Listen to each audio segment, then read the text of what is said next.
So let's get into it. Here we are on Coach Me Up with Dan McDonnell, one of my favorite people. And I've got a lot of coaches that I admire, but I'm fortunate to know this man personally. We're neighbors. We live just down the street from each other, even though we don't get to see each other very much.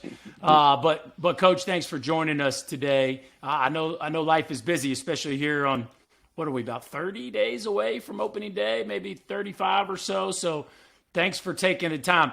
Fill us in just a little bit. We like to talk sports and coaching and those kinds of things before we get into some other stuff. But fill us in. What is this season like? And when I say by season, I mean this lead up until the actual season. What is it like as you build up to opening day? I call the holiday season, which is funny, kind of the calm before the storm, because I get a chance to be with family, travel, really focus on, Christmas and all the great things that we get to celebrate as Christians. But man, once New Year's Day hits, it's like there's college football, there's food, and then I am like full speed ahead. And it's off to the convention where I'm heavily involved with the ABCA. And every year, Anaheim, Dallas, Chicago, Indianapolis, Nashville, I come back from the convention 4 or 5 days. The juices are flowing. I come straight to campus because it's a Sunday afternoon and we have our first team meeting. Because Monday morning at 6 a.m., it's on. Our first competitive event, our 300-yard shuttle. So it's just, enjoy the holidays, and then New Year's Day hits, and here we go. ABCA team meeting, and then we have 3 weeks of, make sure they're in shape, arms, legs. We call it individuals. And then you get 3 weeks of real team practice, scrimmages, and it's so quick. I mean, it's a 6-week spring training, if you call it that, before the first game. Hey, Coach, a lot of people this time of the year, they're starting something new, something for the first time, whether it's a resolution, working out, it's a long list. Your first team meeting, that grabbed my attention. What was your major point of emphasis to your guys when they all sat down in front of you for the first time, getting ready to head into the season? Sense of urgency. Our message before the holidays was do it now. And, Chris knows I've had Chris speak to the team before Christmas break. And I just don't want to use his same voice every year. And so this year we got Dr. Elko to come speak to the team, whereas it's a downtime, not a lot going on. I don't blame coaches. Hey, man, get away, go hunting, go fishing, play golf if you got nice weather. You only get about a month to really get away from this. Whereas I'm going to do some of those things, but, man, I am so geeked up to have these kids with a game plan over those 3 weeks. I feel like maybe we can make an edge in those 3 weeks. And so, Chris will come speak to the team, give an awesome message, motivate us. Like, who's motivating their team on December 6th, right? Like, motivating. And so for me, it's such a big motivational time. So Dr. Elko comes in this year, and it was a perfect message because I told him, hey, Doc, this is what I'm looking for. And it was do it now, and which was such a great message because don't wait till you come back. Don't wait for us to get you in shape. Here's 3 weeks now. Are you going to be professional? Are you going to get after it? Are you going to get better, 1% better? All these mantras we have. And we have a whole calendar that we map out for that month and who's speaking on certain days and what the messages are and just constantly staying connected. And so when they come back on that Sunday before the first day of class, before the shuttle run, it was, do it now. And we're going to find out at 6 a.m. tomorrow morning who's been doing it and who hasn't and who's in shape, ready to go. As if we were playing this weekend. Obviously, you're not going to have 100%, and that's okay too. But now we hopefully get their attention when they fail the shuttle run. All right, we got work to do because, like Chris said, we're about 30 days away from that first game. And so I love team meetings. I love PowerPoints, videos. I love motivating the guys. And there's a balance in that, right? You can't, we've been a part of teams and, we're meeting to talk about our next meeting and we can over meet, so you gotta be real creative. But, Mike Allman, our player development guy, is with me on our PowerPoint and he's hitting the buttons and I go back to Mike Bianco and Skip Bertman and the value of highlight videos and the value when Skip Bertman points to the video guy, like, man, that thing's got to play and it's got to kick in the high gear. And USA Baseball, we took our whole team over to see Krzyzewski a couple summers ago, and he's got his video guy in there. And I mean, he points to his video guy, and that guy plays the video, and everybody's captivated by the screen and the words. And so I get fired up for those meetings to try to motivate everybody, get them fired up, wake them up. If some guys you got to wake up, and then here we are. It's time to get after it together. Yeah, Jimmy, you're getting a glimpse of why I tell you this guy's one of the best culture developers in the world, like sports, baseball, whatever. Jimmy and I, Coach, we're blessed to be around all the best coaches in our industry. It really is a blessing for two guys that love our sport and love the art of leadership. On a side note, real quick, you and I got to talk about the Trevor Lawrence game this weekend, because I don't know if you caught the Doug Peterson quote or the quote from his receiver that I'm drawing a blank on, but the ability to stand in the eye of the storm after 4 picks in the first half in your first career playoff game and bring your team back, like that's special. What I told Jackson, what are you going to do? You throw 4 picks. Like, what are your choices? You got a half a game to play. Awesome. What are your choices? So you and I got to talk offline about that. But as it pertains to developing culture, obviously you can imagine this Coach Me Up podcast. We've had all these great coaches and leaders on our podcast. We've used that word, talked about that word. It's overused, but it's real. And we had Tom Crean on talking about the Harbaugh brothers and how he feels like they're as good as anybody at developing culture. When you hear that team has a great culture, that program has a great culture, I believe Louisville baseball has a great culture. What does that mean to you? Coach us up on that. I think you got to start with people. And there's so many factors that come into play, but if we're just going to simplify it, man, it's all about people. I think if you talk about our culture, we've been consistent with our people, that for 17 years, one pitching coach, one director of ops, and now on year 9, one hitting coach, recruiting coordinator, one volunteer coach who's unbelievable. So just, it starts with your people. I used to say, first half of my coaching career, you win in life with people, or you win in life with people. And I think I got that from Lou Holtz. Then about the last decade or so, I've I've added to it. You win in life with the right people.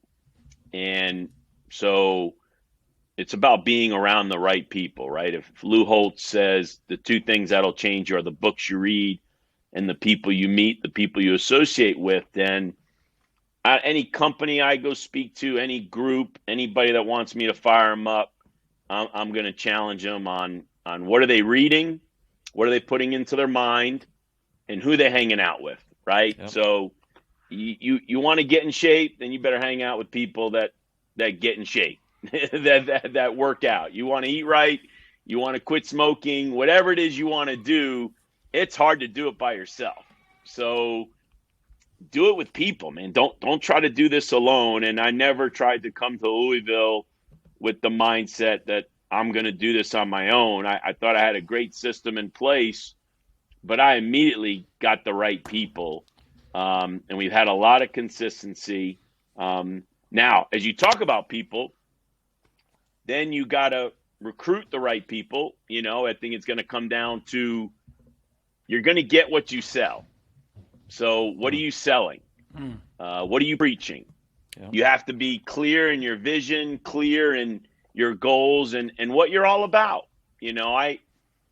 I tell families all the time, hey, you can talk to 5 coaches and everybody's going to smile and everybody's going to be happy and everybody's going to sell a bright future and this, that, and the other. And I'm not saying we're not doing that as well, but my hope when we're recruiting you, Coach Snyder and Coach Williams and those guys, is that we're for real. And you might not agree with everything we say, but man, this is what we're here for. This is what we're trying to accomplish. The worst thing is to get a kid here on campus and then, him look to his left and look to his right and go, man, what's going on here? These guys are a little over the top, man. I didn't know I was signing up for this. So I tell our coaches all the time, man, let's sell who we are. So there's an honesty fact that comes into play when you are recruiting these kids. So you're really hoping to get the right kids from the right family. And I think the best way to do that is to be honest with, this is who we are, this is what we're looking for. And then you got to have support from the administration. I mean, you don't want to make excuses, and I don't want to ever live in an excuse world, but it's competitive out there. And you hope that the other side of campus has the vision that you have, if you're going to achieve greatness. So you're talking about a professional sports team, a college team, even a high school team, just the support of others is when times get tough and there's that fine line between winning and losing. And if you got the support of others, man, you have a chance to hopefully overcome. And so I think, in simple terms, when you talk about culture, people, the right support, and then I wrote down a word, consistency. You can't be here when things are going great, and you can't be here. And I think you talked about Trevor Lawrence, right, in the face and the eye of the storm. We look at, what Coach Bianco did last year, and there's no way a team like that can get into the postseason and win the whole thing if you don't have a real consistent, honest theme going on. You can't just turn it up in the postseason. And so I always respect those coaches that are very consistent in what you're preaching. And I've been guilty of it when you're struggling and then you're trying to find the magic sauce and you got to be careful. You look back on a season and you had 12 different mantras and you were reading from 6 different books and you were trying to find it, and it's like sometimes it's almost best to simplify, and this is the book we're following. These are the themes we're preaching. Let's just stick to it and it'll all work out. Hey, Coach, I love what you said about it's hard to do it by yourself. You're talking about who you hang with and the books you read and the people you surround yourself with, the importance of that. Let's talk about our walk with Jesus now. Because I get a feeling there's a lot of guys, the enemy loves us isolated. And he got a lot of us isolated during the pandemic, and a lot of guys have struggled to come out of it and get back re-engaged with accountability groups, whatever it is. And I just want to hear from you the importance of, in our walk with the Lord, as a husband, or we have a lot of ladies that listen to us too, the importance of being around and accountability and having folks in your ear that are going the same direction you're wanting to go. Can you talk on that, please?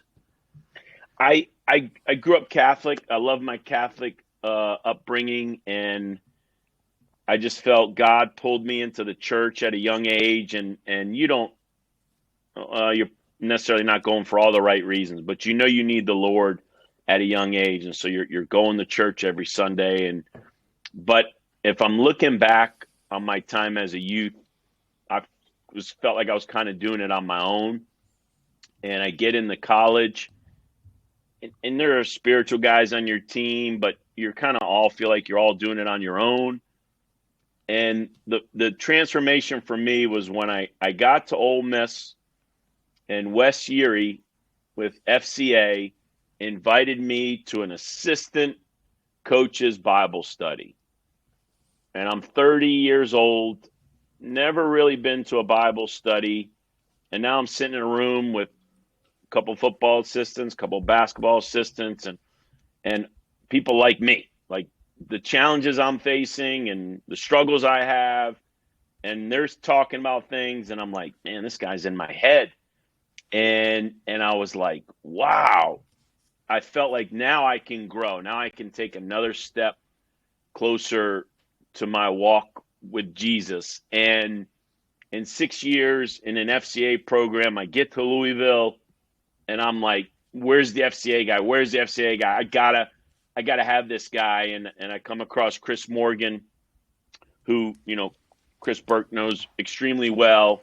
And we're 17 years into this, man. And we meet every week. And I've been in great coaching studies. I've read all these spiritual books. I've learned how to fast and all these other challenges, through these coaches, Christian coaches. And last year in 2022, we read the Bible. And I'm so proud because for years, Chris Morgan was, I rave about Mark Batterson or Levi Lusko or these great Christian authors. And Chris would always say, hey, man, that guy's got great words, but just make sure his influence is coming from the Bible. Like nothing's as powerful as the words coming out of the Bible. And I was probably intimidated by the Bible early, in my 20s and my 30s and heck, maybe in my 40s. And I accepted the challenge in 22, started January 1st, finished Malachi and Revelations on December 31st. And it was like, man, I wish I'd have read this thing 10 years ago, 20 years ago. I got my brother reading it now. He's probably, 15 days in. And it was just, for me, as we talk about, get those right people in your lives, have an accountability partner, get with a group, and I've seen it with my wife in a coach's wife study. I've seen it at the church. Like you said, Jimmy, it's hard to do this on your own. Yep, the devil will isolate us. And so do it with others, lift each other up, challenge each other. Sometimes you got to call each other out. This guy, Chris Burke, I don't know necessarily on spiritual matters, but he's not afraid to call me out on baseball decisions, during the season. But I know he cares. Like, I know it's out of a place of like, this guy really cares for me or the players and the program. And so I don't take it as why is this guy dogging on me? This is what he sees. And I respect him. So I think as Christians, we can't be afraid to be challenged, to be called out. But if I can do anything, my goal in 23, encourage others to read the Bible. And not that you have to do it in a year. I don't want to intimidate people and scare them. I don't feel like, hey, I read it in 1 year, close the book. I've got it figured out. No, I got a long way to go, but I'm thirsty for the word now because I feel like I've got a little better understanding. It's not just a catchy verse and something you've heard your whole life. Man, I read before that verse and I read after that verse. And, like Jeremiah 29:11, right? That's one of those catchy verses, right? Yep. For I know the plans the Lord has for me and to prosper. And man, that's a great verse to memorize, right? And you love to say it. But if you don't read before and after, then you really miss the whole point. Mm-hmm. Because it says, for those that seek me. Yep. For those that follow me. And I remember when I was reading that section in the Bible, and it just hit me right across the chin. I'm like, man, that's deep right there. I don't know if people ever hear the verse before leading up to it or the verse after, but I wish they would. I wish people would. It's not just Jeremiah 29:11. It's Jeremiah 29:10 to 12 or 13. And let people, and that's what you get from, I felt like reading the word, what's Proverbs, right? Wisdom, knowledge, and understand them. Wisdom, knowledge, and understanding. And it was great. Like I said, it was just something that I looked forward to, and I knew going into 23, okay, you got to keep this going, man. You got to keep this going. So, but I, hey, spiritual books are awesome. I think it's a great segue to growing as a Christian, but ultimately it's you got to get in the Word. Yeah, Chris, you get to talk to Coach all the time, so I'm going to jump back in here. I'm sorry. Well, hey, quick on the Jeremiah thing. It's like Philippians 4:13. People forget 4:12 is I know what it's like to have plenty, and I know what it's like to be in want. I can do all things through Christ who gives me strength. Like that one before is often just as powerful as the one after. Go ahead, Jimmy. Coach. I'm fascinated. I hope this doesn't put you on the spot. I don't think it will at all. But you mentioned the word fasting. And I bet there's a lot of people out there that have heard of the word. Maybe they have prayed about it and thought about it. I would love if you would open your heart to us about what God taught you through that process. And that's where I would have only have grown. I would have only been challenged by it. Came from a Mark Batterson book. I think it was If. I think it's chapter 5 in If. And when you're with 6 other coaches who were all competitive, I just knew you had to read the chapter before next week. I mean, I smiled and I probably frowned because when I read this chapter, I thought, oh no, this is going to be a challenge. I just know it. And so we meet on Tuesday in my office, and the soccer coach, Ken Lola, had a lot of experience in fasting. And so, he's pitching it to the rest of the group, but this dude has like a 3% body fat and he's always eating like fruits and berries. And I'm thinking, man, this guy looks like he could go a week without eating. It ain't going to bother him. Like, and I'm busting his chops a little bit but we're going to do it right. Cause this is a challenge. And I'm so competitive. I am so competitive. It's like, all right, it's on. So, all right, guys, Sunday night will be our last meal. We will not eat until Tuesday lunch when we come together. So, I mean, we are texting each other and we're fired up, but you can drink water and thankfully you can drink coffee. So I was like, all right, I can do it. But when you're hungry, when you feel the urge to eat something, you pray to God. And so I grinded it out. I did it. I came in Tuesday, fired up, and we talked about it, and I was blown away. Hey, did you hear God's voice? What did he say to you? And we're going around the room and we're sharing it. And so it's like, and so our wives are hearing us do it, right? Because if you're married, they got to know why you're not eating on a Monday night. You come home and they're making dinner, and what do you mean you're fasting? So all of our wives kind of heard it. The next week, we double down. We get the wives to do it with us. But now we're fasting until Tuesday night. Sunday night's your last meal. Nobody eats till Tuesday night. We're all going to meet at a restaurant, and we're going to share. And if you'd have been a fly on the wall, or you'd have sat in the corner of that restaurant and watched this table, oh, my gosh, tears are coming down. People are opening up. People are sharing. And it was like, wow, this is amazing. And what I found as a coach, and I still do it, I fast every Monday. Sunday night's my last meal. Monday night, I'll eat. So I guess you call it a 24-hour fast. I'm most focused on Mondays. Best practices on Mondays. Best clarity.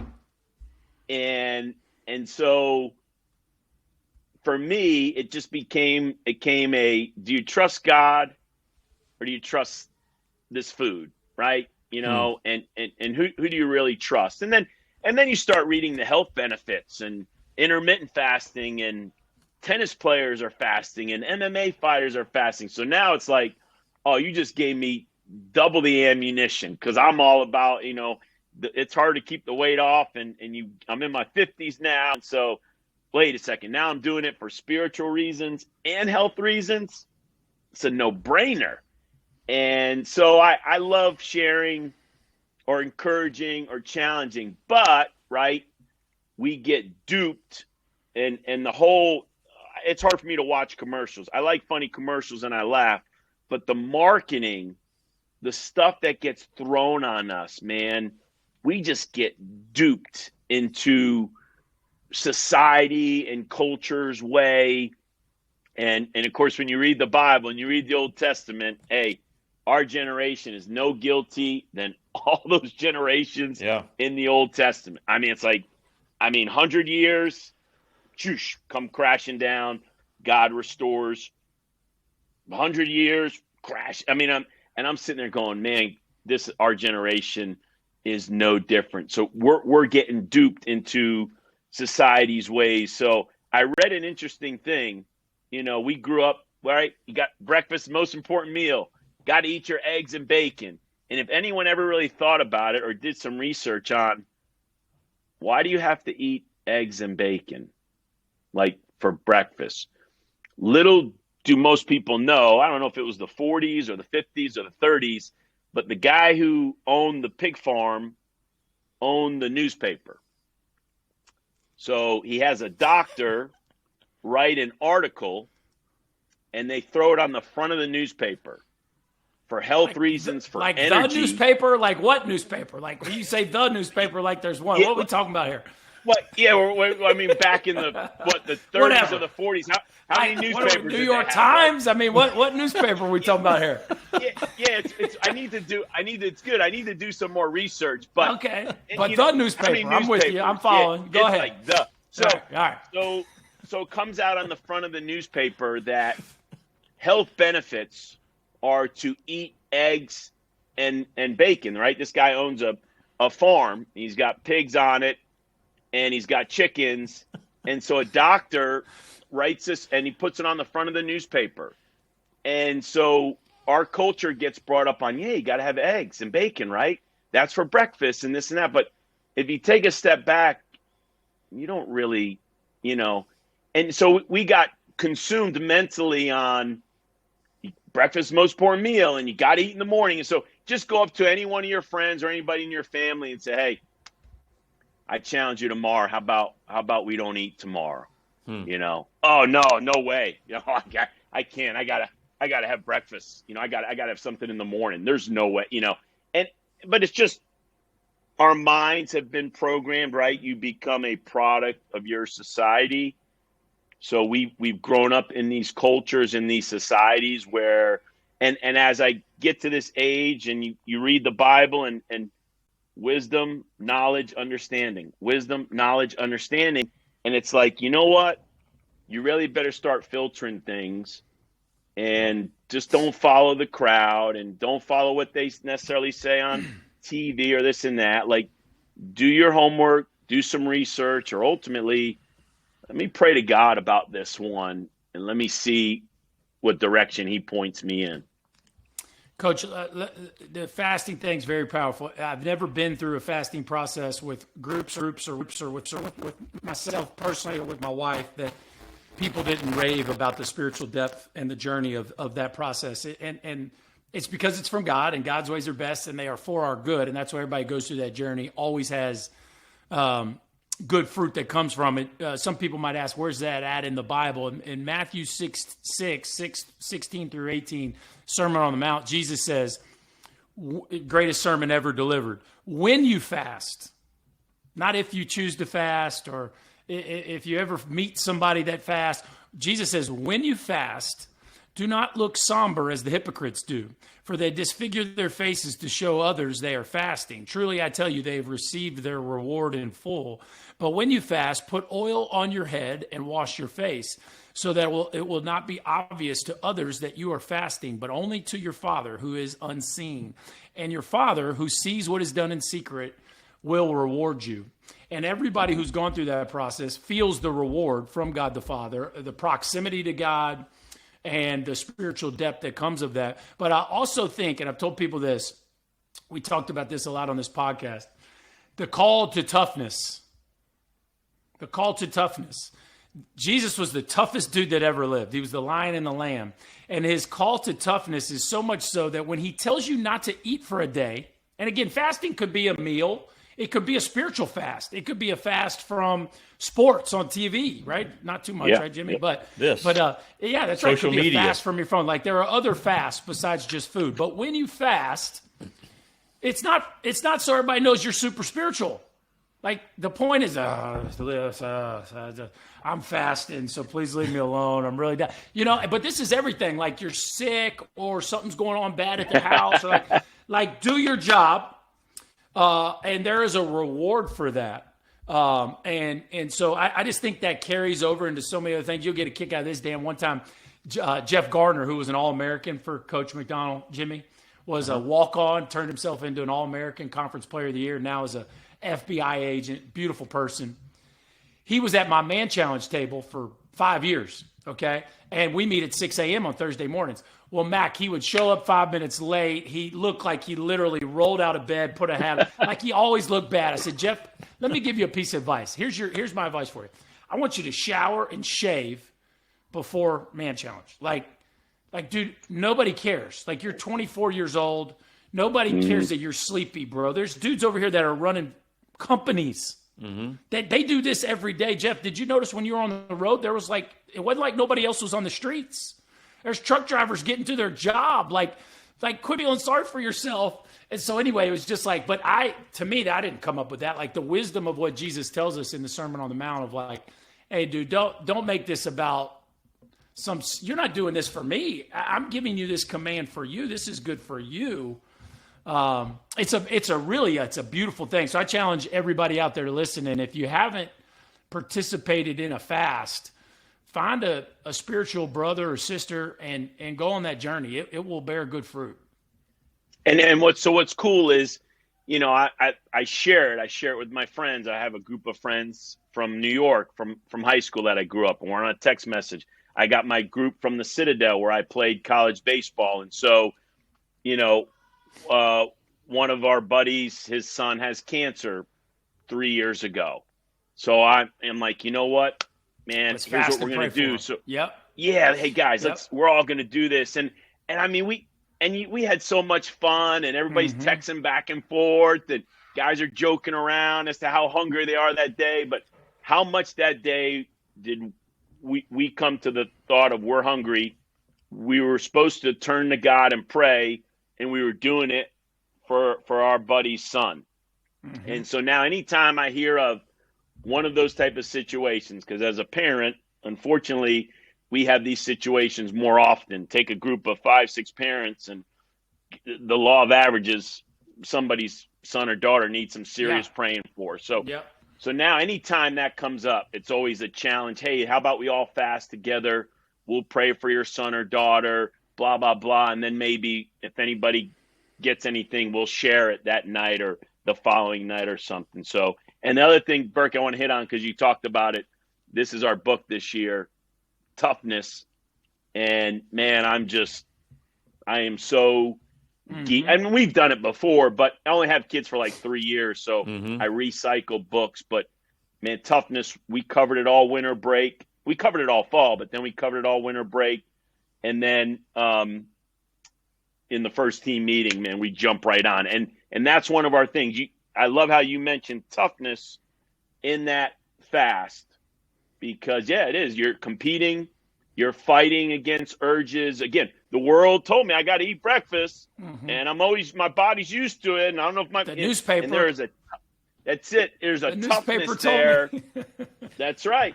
There's now it's the internet told me, right? Twitter told me. That's right.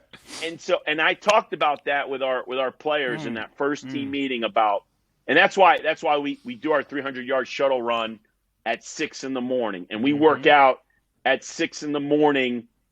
for these next 3 weeks, because and it's funny how Berkey, I am so observant like that, like rolling in at 5:15, 5 a.m. I'm driving to campus, and that Ford plant is buzzing. Rolling. Yeah.